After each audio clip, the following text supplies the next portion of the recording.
কালবৈশাখী ঝড়ে যদি পড়ি তখন দেখি যে আমাদের পরিস্থিতি ভালো না, আকাশে মেঘ ছুটেই গেছে। তখন আমরা যাত্রীদেরকে সান্ত্বনা দেই, আমরা অ্যালার্মই করি মাইক দিয়ে একদম, যে কোনো যাত্রী কোনো লড়াচড়া করবে না, লঞ্চ যেন কোনো দিক কাট না হয়। আর পর্দাগুলো আমরা উঠেই দিই যাতে বাতাস একদিক দিয়ে ঢুকে আরেক দিক দিয়ে বের হয়ে যেতে পারে, কোনো কাজে লঞ্চকে কাটতেও করতে পারে।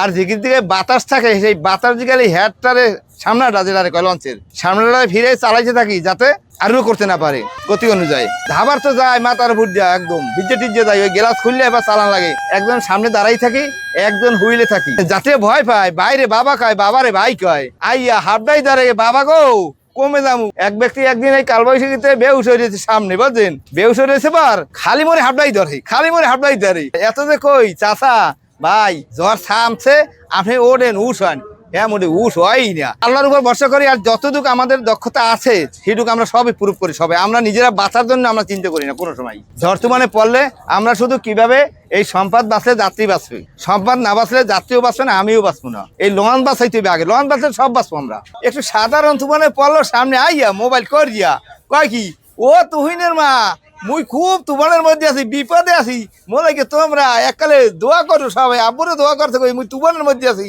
দোয়া কর ভালো করি, আল্লাহ আনে কিনে আনে কইতে না, আমরা তো আসি হয়ে যায় বইয়া।